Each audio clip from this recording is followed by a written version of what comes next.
Assalamualaikum warahmatullahi wabarakatuh.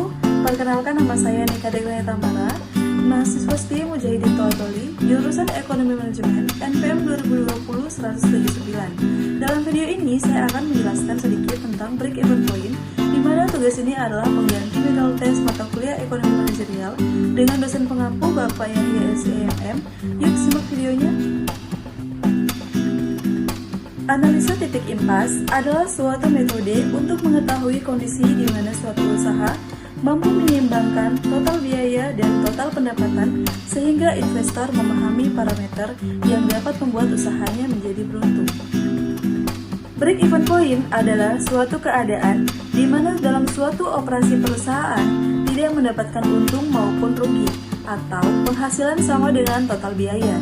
Break-even berarti suatu keadaan di mana perusahaan tidak mengalami laba dan juga tidak mengalami rugi. Artinya, seluruh biaya yang dikeluarkan untuk kegiatan produksi itu dapat ditutupi oleh penghasilan penjualan.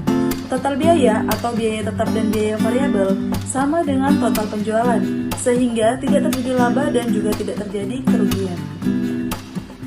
Komponen perhitungan dasar break-even point.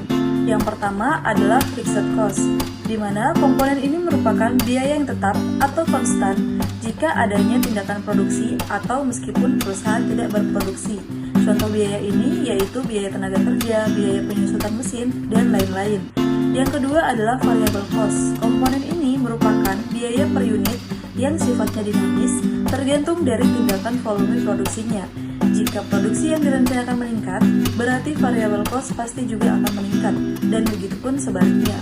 Contoh biaya ini yaitu adalah biaya bahan baku, biaya listrik, dan lain-lainnya.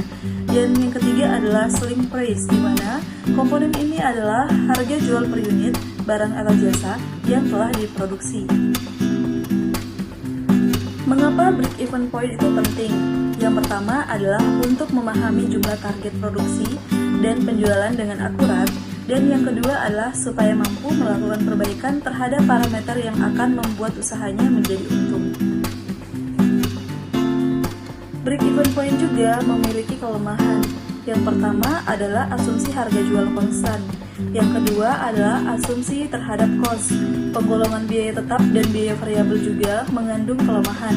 Dalam keadaan tertentu, untuk memenuhi volume penjualan, biaya tetap mau tidak mau harus berubah karena pembelian mesin atau peralatan baru guna meningkatkan volume produksi untuk penjualan. Begitu pula dengan perhitungan biaya variabel per unit mengalami perubahan karena pada saat tertentu dapat terjadi kenaikan harga bahan baku sehingga menaikkan biaya produksi perusahaan.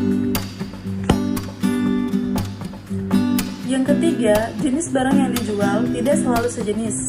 Yang keempat, biaya tetap juga tidak selalu tetap pada berbagai kapasitas. Dan yang terakhir, biaya variabel juga tidak selalu berubah sejajar dengan perubahan volume penjualan. Itulah tadi sedikit penjelasan tentang break-even point. Semoga bermanfaat bagi kita semua. Lebih dan kurangnya mohon dimaafkan. Assalamualaikum warahmatullahi wabarakatuh. Jangan lupa like. Terima kasih.